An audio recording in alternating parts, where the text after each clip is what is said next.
Hello Marlène, Hello, comment ça va? ça va et toi? Ça Ouais, va très bien. bien, On va parler d'assurance, c'est mais ça. avant de parler de ça, c'est important que moi je te connais, mais les auditeurs ne te connaissent pas. Hmm. Faut te présenter ton parcours et ce que tu vas nous apporter aujourd'hui en termes de connaissances. Donc Marlène Badi, je travaille dans les assurances depuis une dizaine d'années. Principalement, je suis actuaire.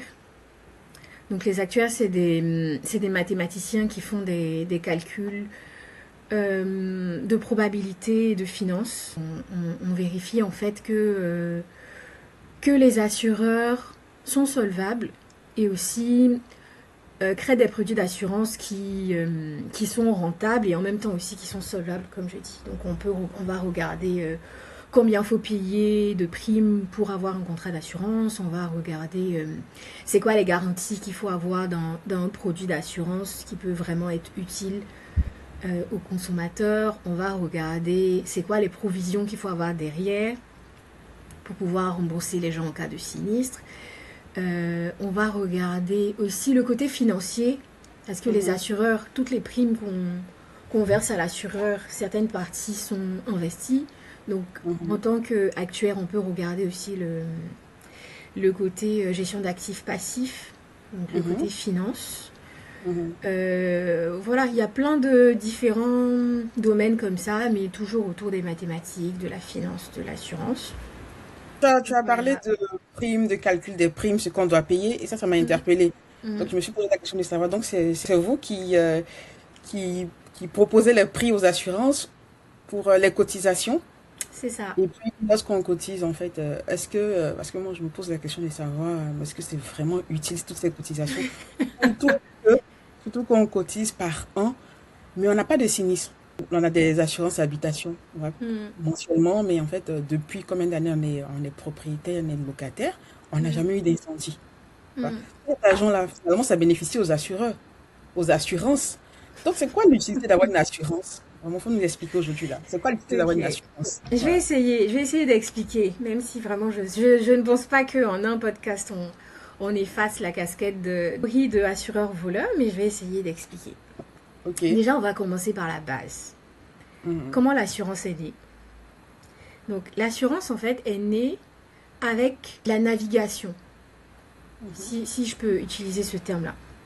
Donc, en fait, t'as des gens qui étaient dans leur pays et qui ont eu envie de parcourir le monde en prenant des bateaux.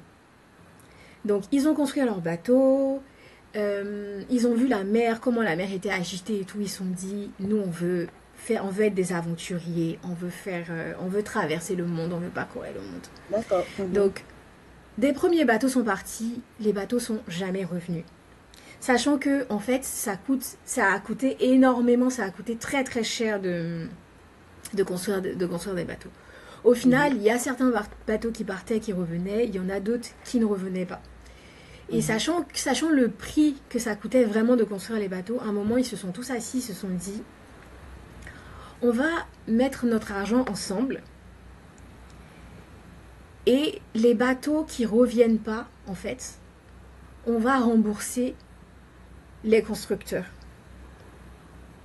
Donc c'est un peu Ouais. comme ça, c'est ça le principe de l'assurance. C'est vraiment des gens qui se sont assis et qui se sont dit, on va essayer de mutualiser notre argent pour Mhm. rembourser les bateaux qui ne reviennent pas. Donc ceux qui mettaient leur argent ensemble là, il y avait parmi eux dont les bateaux revenaient. Donc, ils cotisaient pour les autres. Et ils étaient OK pour cotiser pour les autres, en fait. Parce qu'ils se disaient, on sait jamais, peut-être que un jour, ça sera moi, la personne qui va avoir ces problèmes-là, en fait. Donc, c'est vraiment ça le but premier de l'assurance. C'est vraiment ça qu'il faut comprendre. C'est que c'est une mutualisation pour aider les personnes qui ont des problèmes. Et j'accepte que si je ne fais pas partie des personnes qui ont des problèmes, je donne l'argent aux autres. D'accord. Donc c'est vraiment ça qu'il faut avoir en tête. Donc c'est une tontine, l'assurance, Voilà. c'est une Mhm. tontine au cas où. En fait, on Donc cotise pour un éventuel sinistre qui c'est ça, pourrait ok, nous arriver. c'est ça. Donc on est Et donc, bien dans le cas content quand où, c'est nous. à qui ça arrivons, mais ça peut arriver que ce soit pas nous à qui ça arrivons et on devrait être bien content aussi. Ça veut aussi dire que, au final, les personnes, le cas de la navigation et des navigateurs, les personnes qui avaient leur bateau qui revenait, ça leur permettait de faire du commerce en fait, d'arriver à faire partir des marchandises, à ramener des marchandises. Donc au final, bah, ils gagnaient quand même quelque chose. Mais ils avaient cet argent au cas où ça se faisait C'est pas. quand je t'entends parler de cette définition de l'assurance, je me dis est-ce que Mm. l'assurance c'est pas le social finalement, en fait, tu Bah vois? si, complètement. Ah, donc c'est pour ça qu'on parle Complètement. de sécurité sociale peut-être. C'est Parce ça, qu'on parle de exactement. assurance, mais Mm. également de sécurité sociale. Il n'y a pas grande différence. Exactement. Exactement. D'accord. La protection sociale, ça fait partie, une grande partie de l'assurance. Et ça, c'est vrai qu'on n'a pas ça en tête. Mais du coup, on peut maintenant décaler, faire un décompte des types de produits d'assurance qu'on a. Et en fait, l'un des plus gros produits d'assurance, bah, c'est la protection sociale, en fait. Et la protection sociale, c'est vraiment les cotisations que nos employeurs vont faire quand on est salarié. Donc que tu travailles dans le public ou dans le privé, si tu prends ta fiche de paye, tu vois dans ta fiche de paye en fait qu'il y a des cotisations que l'employeur fait pour toi. Toi tu cotises, mais tu as aussi ton employeur qui fait des cotisations pour toi. Et les cotisations que l'employeur fait, c'est censé couvrir ta prévoyance. Du coup, celles que les employeurs cotisent pour nous, c'est pas des assurances au cas où. C'est Bah vraiment pour si, des si, si. situations. Bah oui et non en fait. Parce que dans les assurances, bah, déjà, donc comme on disait, il y a deux types d'assurance. Donc il y a l'assurance des personnes et l'assurance dommage. L'assurance des Mhm, personnes, c'est beaucoup du social comme tu disais. L'assurance mhm, dommage, ça va être tout ce qui est assurance habitation, assurance auto, responsabilité civile. Et l'assurance des personnes, ça va couvrir la vie, la santé et le décès. Et mhm, donc, ce que je disais, dans nos fiches de paye, en fait, on va avoir une partie prévoyance sociale. Donc, la prévoyance sociale, c'est au cas où tu as par exemple, tu es en invalidité, donc tu mhm. n'arrives plus, tu peux plus travailler. Ces cotisations que ton employeur a fait et que tu as fait en petite partie, en fait, ça va te revenir. Donc, normalement, quand tu es en invalidité, tu es censé avoir ton salaire sur toute la période jusqu'à ce Mhm, que mhm, tu aies l'âge de partir à la retraite, en fait. mhm. Donc ça, c'est la partie prévoyance sociale. Et c'est aussi hein, au cas où, parce que tu peux ne pas être en invalidité. Et en fait, au final, ce que toi, ton employeur a cotisé pour toi, ça va pas te servir à toi, mais ça va servir À quelqu'un d'autre. à quelqu'un d'autre. Et aussi, il y a la partie assurance maladie et l'assurance maternité, même de façon générale. Donc ça compte aussi dans la partie, dans les cotisations de l'employeur. Donc quand tu es en congé maternité, on va utiliser ce fonds-là pour te reverser de l'argent. Donc c'est pour ça qu'il y a quelques années, quand il y avait beaucoup de discussions autour du CNAM, de la Caisse d'assurance maladie de Côte d'Ivoire, qui avait décidé que toutes les fonctionnaires allaient avoir 6 mois de congé maternité, ça avait beaucoup parlé au niveau du privé, à se dire mais est-ce que moi au privé je suis capable de payer mon employé 6 mois alors que elle n'est pas là pour me ramener de la rentabilité. En fait c'est un discours qu'il ne faut pas avoir parce que l'argent qu'on utilise pour la maternité, en fait c'est un fonds, c'est une cotisation que en tant qu'employeur, tu es censé avoir fait pour ta salariée pendant très très longtemps. Et on va pas utiliser que ton argent, justement, de cotisation. C'est là où il y a tout le sens de l'assurance. C'est vraiment l'argent de toutes les entreprises qui ont cotisé pour leurs salariés, où on va enlever l'argent de ta salariée à toi, en fait. Ah, mais ça là, ça vient vraiment dire il faut bien fixer les prix, hein. Oui, oui, oui, oui. Parce qu'il ne faut pas Donc là, cotiser tu as moins. compris. C'est ça. Ah, Donc là, tu mentir as les prix de compris tout le travail. sens de la science. Ah, mais de l'actuariat, parce que c'est un peu C'est ça. ça. C'est ça. Après, ton avis, Maintenant, c'est moi qui quand tu as cette comprends. réflexion-là, c'est que tu as compris tout l'enjeu de C'est maintenant l'assurance, en que je fait. comprends, en fait. Toutes ces Ça veut dire Donc, que si tu as mhm, 10 000 employés qui tombent enceintes au même moment, en tant qu'assureur, si tu n'as pas 10 000 argent dans tes caisses, je dis 10 000, si tu n'as pas l'argent de 10 000 assurés dans tes caisses, tu es dans la merde en fait. ah, mais c'est que c'est les actuaires qui ont mal calculé. Oui, effectivement. Tu es censé Ah, d'accord. provisionner suffisamment et aussi faire des scénarios de nombre de personnes qui vont tomber enceintes, par exemple, je dis ça vraiment juste pour donner un exemple, pour pouvoir provisionner suffisamment et dire aux gens, bah, c'est ça qu'il faut cotiser pour pallier cette éventualité. Je suis convaincue. Ah, je suis contente de t'avoir convaincue aussi facilement, aussi Aussi rapidement. facilement, aussi Mais facilement, ouais. Mhm, et à côté de ça, il y a l'assurance vie, qui est aussi un point très important de l'assurance, mhm, où en fait, on va cotiser, on va épargner notre argent. mhm, Donc ça, c'est pas du tout une assurance obligatoire, c'est vraiment mhm, nous qui mettons notre argent de côté, qu'on va donner à l'assureur pour mhm, investir, pour que mhm. au bout de 10 ans, 8 ans, ou au moment de la retraite, en fait, on nous redonne notre argent avec de l'intérêt. Et Donc ça va nous les servir assurances, aussi en retraite complémentaire, en plus de ce que le CNAM en Côte d'Ivoire va nous verser de notre retraite, on va récupérer aussi cet argent-là si on a une assurance vie. et donc les assureurs investissent dans quoi? On investit dans tout. Vraiment, on investit comme n'importe quelle boîte de finances. Donc, on va donner notre argent, et ça, c'est un point politique que beaucoup de politiques remontaient aussi les campagnes électorales sur lesquelles j'étais très, j'étais très motivée Mhm, sur ces sujets-là. C'est que les assureurs, c'est les constructeurs de l'économie d'un pays.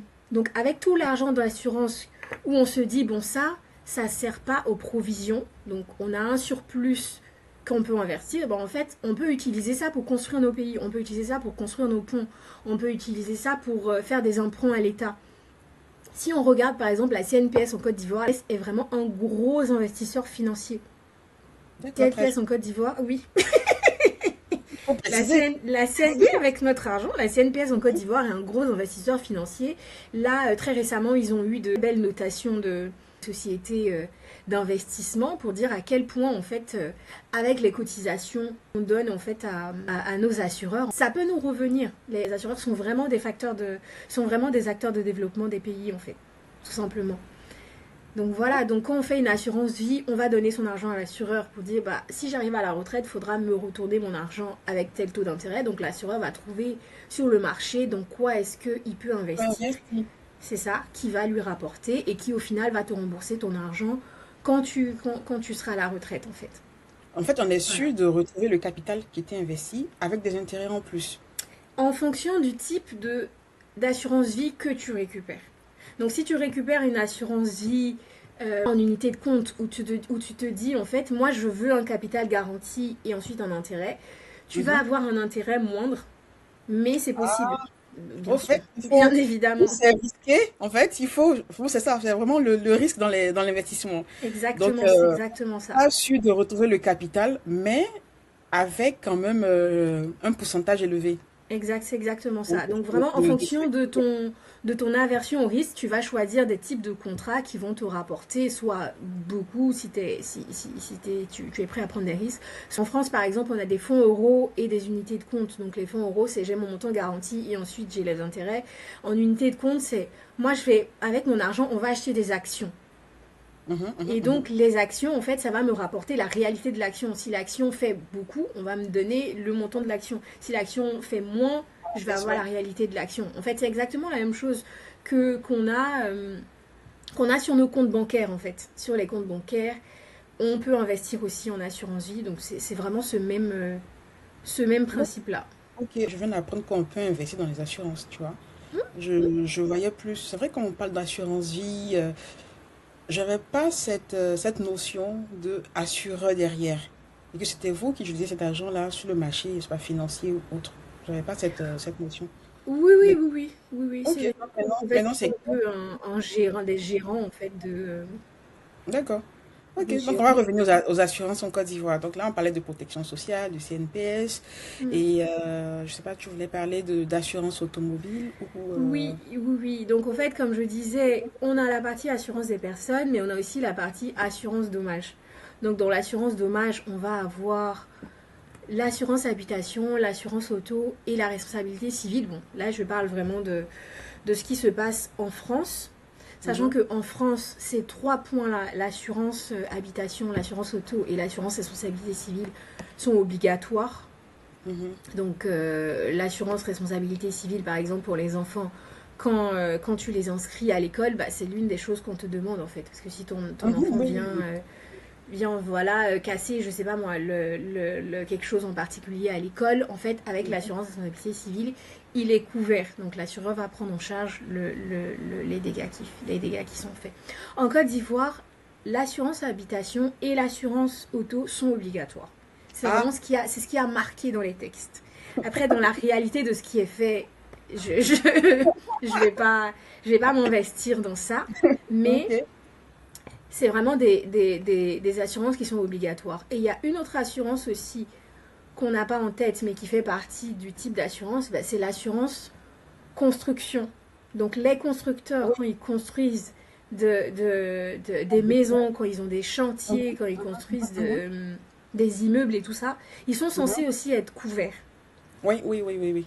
Donc Oui, il y en voilà, a. il y a ce type d'assurance-là aussi, ce qui est aussi de l'assurance responsabilité civile décennale qui garantit vraiment les matériaux, la solidité, la conformité. Et ça aussi, c'est obligatoire en Côte d'Ivoire.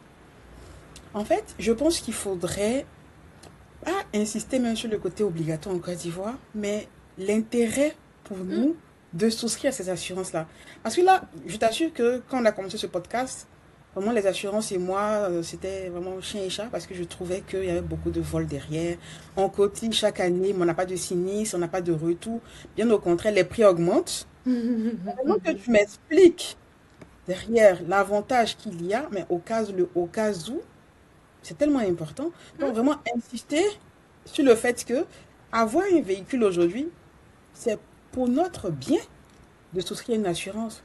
Peut-être le problème, le hic, c'est le prix de ces assurances-là. Par exemple, je ne sais pas si tu as un prix d'une assurance en auto en Côte d'Ivoire, est-ce que comparé à celle de, je sais pas, d'une assurance en France ici, toi qui travailles dans les assurances, est-ce que le prix est élevé ou moindre? Est-ce que ça te paraît réaliste? Voilà. Est-ce que ça te paraît réaliste? Peut-être parce que là-bas, de mémoire de ce que j'avais vu une fois dans un ancien contrat, je trouvais que le prix était un peu élevé par rapport à par rapport au salaire qui est gagné, par exemple pour une assurance auto ou même pour une assurance habitation. Quel est l'intérêt d'aller payer une assurance aussi avec un prix aussi élevé alors que moi-même je ne gagne pas assez? Est-ce que ce prix-là, ce n'est pas parce que il n'y a pas beaucoup de cotisations?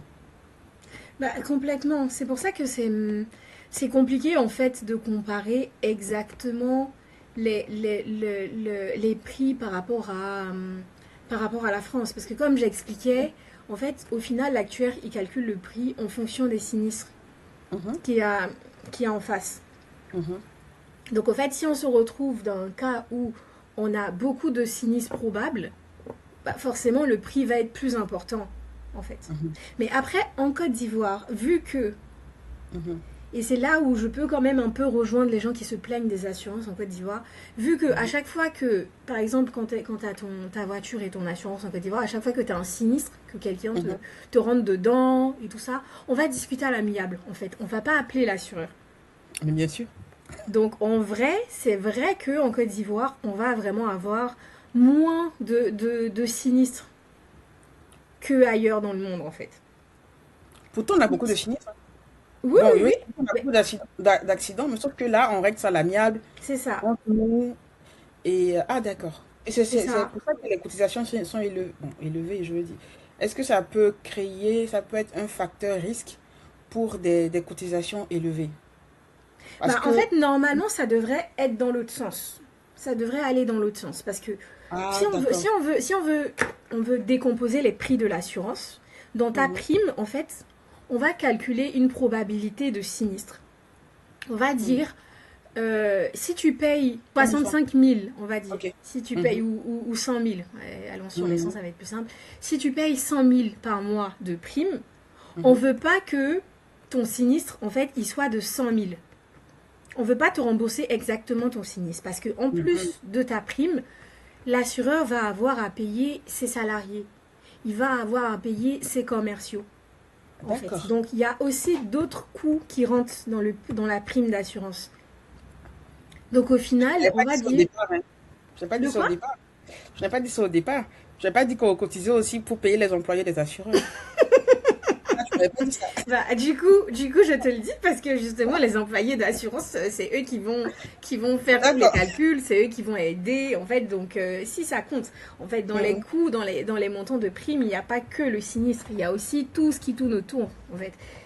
Donc, on va avoir les primes vraiment qui sont en lien avec le sinistre et après on va avoir toutes les primes commerciales qu'il y a en fait. Et ça compte en fait pour l'assureur parce que l'assureur va pas te donner tout son argent au sinistre et maintenant comment il fait pour payer ses employés, comment il fait pour gérer ses coûts.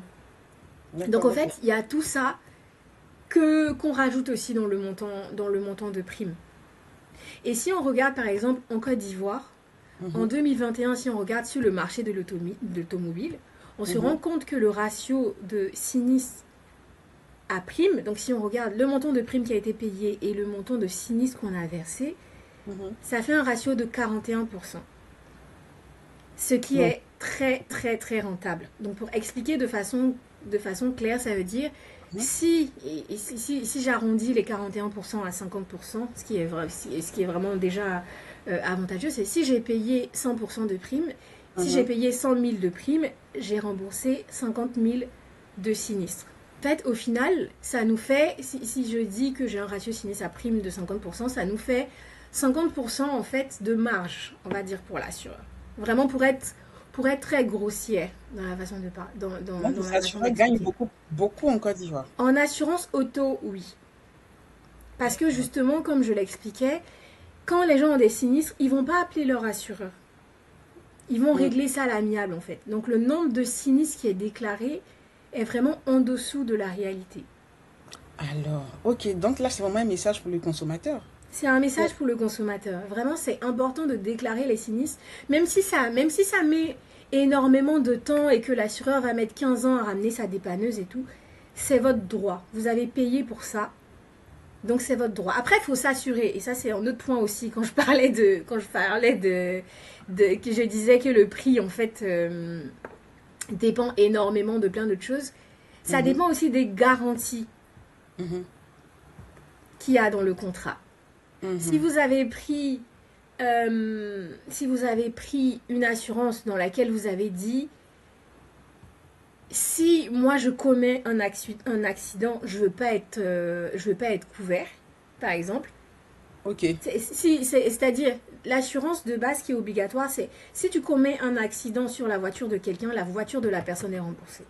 Toi, ta voiture à toi, c'est un plus. Si par exemple tu as pris une assurance tout risque, ta voiture à Tourisme. toi, elle est remboursée. Mhm. Donc ça aussi, ça compte. Dans ce cas-là, si tu sais que ta voiture à toi, elle n'est pas garantie, effectivement, si tu as fait un accident, ça ne sert à rien d'appeler ton assureur. Tu peux l'appeler, mais il te dira, bah, je ne peux pas te rembourser parce que dans le contrat que tu as signé, tu n'as pas garanti, tu n'as pas pris une garantie de tout risque. Tu n'as pas garanti, toi, ta voiture en particulier. D'accord. En fait, Donc, c'est intéressant parce qu'il y a plusieurs niveaux d'assurance. Comme tu dis, il y a les mm, touristes, mais il y a le basique aussi. c'est ça, Et je sais exactement. qu'il y a le basique. Et donc, l'idéal, peut-être pour toi, c'est de souscrire tout risque. Parce que En même tout dans cas, le de tout prendre le maximum possible. et de voir avec les garanties qui vont avec. C'est Parce ça. que souvent, on a même, je sais pas, crevaison. Mm, Et puis, on n'appelle pas forcément l'assurance. Bon, mm, je sais que ici, par exemple, en France, avec mon assurance touriste, quand j'ai eu un problème de pneu la dernière fois, j'ai appelé l'assurance qui est venue une dépanneuse qui est venue changer la roue. Tu mm. vois? Donc, je sais pas, j'ai pas encore lu un contrat d'assurance en Côte d'Ivoire Tourisque. Mais lorsqu'on a ce genre de problème, je ne pense pas qu'on ait le réflexe d'appeler son assurance pour demander si cette Mm, panne est garantie ou pas. mm. Tu vois, on a tendance à appeler le mécanicien. Et C'est lorsqu'on ça. appelle le mécanicien, en fait, c'est l'assurance qui gagne. C'est exactement ça. Et l'assurance va jamais avoir en fait le vrai ratio de sinistre à prime en fait. D'accord. Ok. Vraiment, il faut La inciter. réalité va jamais. Et comme aussi on est en assurance et comme tu l'as compris au début, on ne peut pas se permettre en fait de faire des primes en se disant bah de toute façon les gens vont pas nous contacter donc en fait on va mettre les montants de primes très bas parce que de toute façon on va pas rembourser. Bah, et si ça arrive maintenant que tu dois rembourser, comment tu fais? D'accord, d'accord, d'accord. Donc, en fait, en Côte d'Ivoire aussi, toi, tu es dans l'actuariat, il y a Mm. les actuaires qui font ces calculs-là et qui donnent des prix par rapport justement Oui, oui, oui. à l'environnement économique là-bas. Donc, les Oui, prix qui oui, sont, oui. qui Mm. ont été fixés sont logiques. Donc, il ne faudrait pas avoir peur de souscrire ces assurances-là pour, au cas où, en fait. Oui, oui, Et complètement. le conseil même que je donne, c'est que, quelle que soit la panne ou quel que soit le sinistre qui est arrivé, Hmm. ça peut être un bris de glace ou de retrouver voilà, son pare-brise un peu affecté ou, je sais pas, sa carrosserie. Ça peut Hmm. être prendre le risque d'appeler l'assurance, si on en a une, pour demander si c'est garanti, en fait, si c'est couvert. Exactement. Parce que ça, Exactement. on ne le fait pas. Mais, J'ai en face de moi, là, un contrat. Il y a à peu près 30 000. En fait, comme tu disais, tu payes à peu près 30 000 par mois. Donc, c'est pas non plus catastrophique. Et là, en fait, on voit que dans le contrat, on a vraiment les garanties de capital qui sont bien mentionnées. Donc, en cas de dommage corporel, parce que c'est vraiment ça aussi le problème, le gros de l'assurance responsabilité civile, c'est que le dommage corporel, ça coûte énormément cher à l'assureur. Là, ici, le capital maximal, c'est à 3 milliards. mhm, Donc, ça veut dire que tout est couvert en fait en cas de dommages matériels. Et dommages matériels, malheureusement, ça peut être la mort en fait. Donc en cas de mort, en fait, la personne les ayants droit qui restent, ils peuvent avoir jusqu'à ce capital-là en fait. Si c'est que du dommage matériel, on peut aller jusqu'à 500 millions. Pour les autres, on peut avoir des franchises. Donc par exemple, dans le cas de vol et tout ça, tu peux avoir un minimum à payer avant qu'on te rembourse. Tu peux avoir par mhm, exemple un minimum de 50 000, un minimum de 250 000 à payer à l'assureur avant qu'on te rembourse. Donc mhm, c'est ça aussi des fois qu'il faut regarder, c'est est-ce que on m'a volé ma voiture elle coûte, je sais pas moi, 3 millions. Si mhm, l'assureur doit me rembourser la valeur de ma voiture. Bon, les 3 millions, en général, c'est jamais la valeur à l'achat. Hein. C'est la mhm, valeur au moment de l'accident. mhm, Donc l'assureur est censé te rembourser ta voiture au moment de l'accident. mhm. Si je sais que bah, en fait ma voiture elle coûte beaucoup plus que 250 000, bah, j'ai tout intérêt en fait à aller déclarer le vol de ma voiture pour être Remboursé. remboursé. Voilà, donc en fait il y a vraiment plein d'avantages comme ça et là vraiment c'est un contrat d'assurance qu'on a vu qui est vraiment très correct en fait. Ok. Qui est Et vraiment très correct. concernant l'assurance habitation, c'est le Et même donc, principe, hein. Mhm, l'assurance habitation, c'est exactement le même principe. Donc, pareil aussi, on va avoir un montant à payer et ensuite on va être couvert en cas d'incendie, en cas de vol dans la maison, en cas de dégâts des eaux, ce qui arrive très souvent. Surtout mhm. en France, c'est des choses qui arrivent très souvent. Et même en Côte d'Ivoire aussi, là en fait, on va être dans une grosse période de saison de pluie. Donc en fait, on va être vraiment soumis à tous ces risques-là.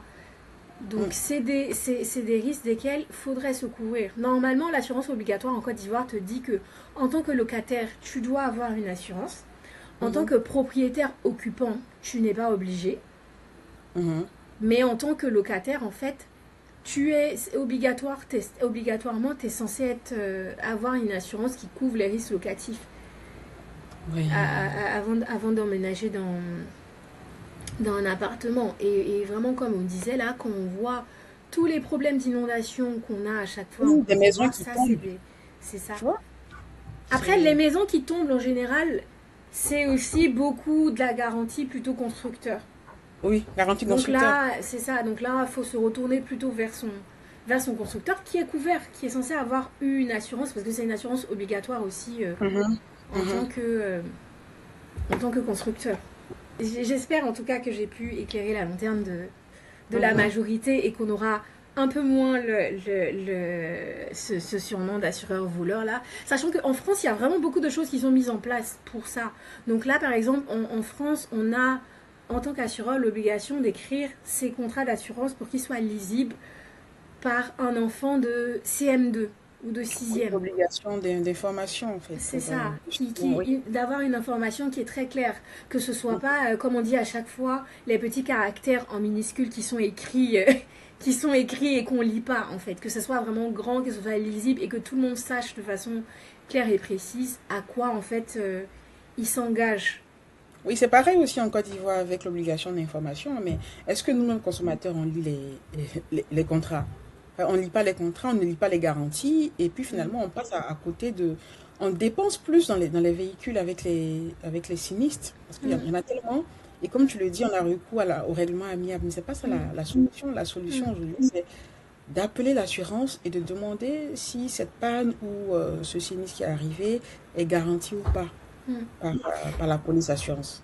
C'est ça, sachant que aussi, beaucoup de gens n'ont pas d'assurance. Donc, Tu veux quoi? Tu veux nous inciter à oui, souscrire et à- à- complètement. voilà, ok. Donc, tu nous Complètement, incites c'est à... obligatoire. Donc, faudrait à minima avoir ces assurances obligatoires là, sachant que c'est vraiment comme tu disais au début, l'assurance c'est vraiment du social en fait. Ça a été fait pour nous faciliter la tâche en fait. Donc, même D'accord. si ça, comme on l'a dit au début, ça me sert pas à moi, mais ça va vraiment servir à quelqu'un Mais est-ce que à je côté veux... de moi qui au final m'avantage aussi. Voilà, Mais est-ce imagine, que moi c'est je veux... quelqu'un, c'est mon employé au final qui avait des problèmes pour arriver au travail, à qui la voiture va être réparée. Forcément, ça m'est bénéfique à moi de cotiser pour cette personne-là, en fait. C'est vraiment la société de façon générale qu'on aide, en fait, avec Mais, l'assurance. mais là, en fait, en tant qu'entrepreneur, j'ai vraiment une autre vision hein, du fait de la protection sociale, des cotisations. Je t'assure que Mm. je n'étais pas pour tu vois, ces cotisations sociales du CAC. Attends, je retrouve les Ok. chiffres parce que en France, c'est 35%.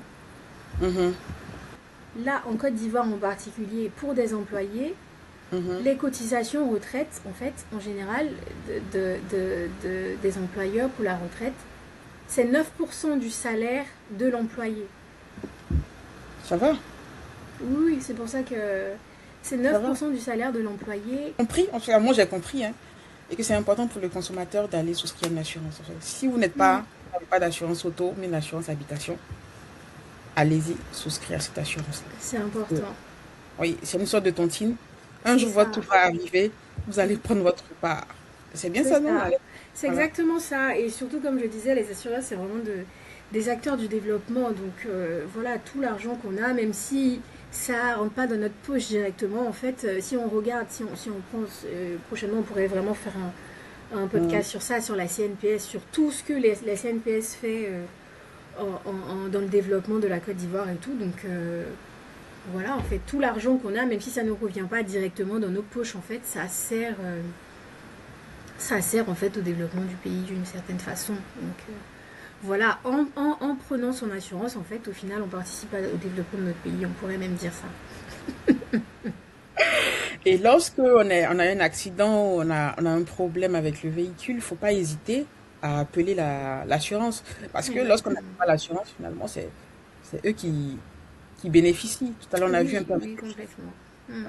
On n'a pas ce réflexe d'appeler l'assurance, alors que oui, ils doivent envoyer une dépanneuse, ils doivent venir pour tu Exactement. vois, une crevaison, pour un vol, pour un bris de glace. Mm. Donc, faut prendre le temps aussi de lire les polices d'assurance et puis voir on est couvert par quoi. C'est Mm. important. En tout cas. En tout C'est cas, ça. Et merci. surtout faire attention aussi au type d'assurance, parce que très souvent, comme c'est une assurance obligatoire, on va aller prendre une assurance là au coin de la rue, qui a pas du tout d'agrément, qui nous donne juste une vignette qu'on va coller sur notre voiture, alors qu'en fait, Ah oui, voilà, ça existe, ça? oui, complètement. Il y a toujours plein d'assurances qui sont fermées en Côte d'Ivoire et qui respectent pas la réglementation. Donc, il faut faire attention aussi à ça. Il y a vraiment beaucoup d'assurances digitales en fait qui commencent à se mettre en place, qui te font. Même je voyais quand j'étais à Abidjan là, Orange Money qui te permettait en fait d'ouvrir un contrat d'assurance avec une assurance agréée, mais en restant assis chez toi et tout ça. Donc vraiment, il y a beaucoup de choses qui commencent à être mises en place, qui commencent à améliorer le service au niveau de l'assurance. Donc voilà, faut pas hésiter, il faut vraiment creuser, choisir la bonne assurance et puis Merci pour ton expertise, ton temps. Je pense qu'aujourd'hui, là, je ressors vraiment renouvelé avec une nouvelle mentalité sur les assurances, sur les assureurs. je suis Et, contente. tu peux compter sur moi pour faire la campagne autour de moi et puis inciter Merci. les gens à souscrire, surtout en Côte d'Ivoire, à souscrire Merci. à des assurances. Et puis aussi les inviter, lorsqu'ils ont des contrats d'assurance, voilà, à venir vers nous pour peut-être Mm, lire les contrats et puis les aider en fait à comprendre cela, les accompagner exactement. Et justement. c'est ça. Mhm. À les accompagner, comme tu dis aussi, quand on a des problèmes avec l'assureur, c'est très important les associations de consommateurs, Filadé ou Mhm. Corporate pour vraiment aider aussi à trouver les mots juridiques pour pouvoir aller parler à son assureur, en fait. Donc, c'est très Mm. important ce que vous faites et merci pour ça, en fait, d'arriver vraiment à conseiller le consommateur pour Le son propre consommateur. bien. Ouais, ouais. C'est l'un des buts même de ces podcasts, c'est vraiment, on parlait d'information, c'est vraiment informer. Ce qui semble, on va dire quoi, ce qui semble clair pour nous ne l'est pas pour tout le monde. Et Mm, c'est se mettre justement je dis que tout le monde est consommateur et même le mm, plus petit, il faudrait qu'il connaisse ses droits, qu'il sache c'est quoi l'assurance, c'est quoi la consommation, qu'est-ce que mm. derrière. Donc, on a plusieurs podcasts à venir justement, tout ce qui arrive là. Et donc, abonnez-vous, likez, partagez, mettez les cœurs comme on dit. C'est ça. Et puis, donc, à bientôt. Au revoir Marlène. Au revoir. Merci beaucoup. C'était un plaisir pour moi. Merci. De rien.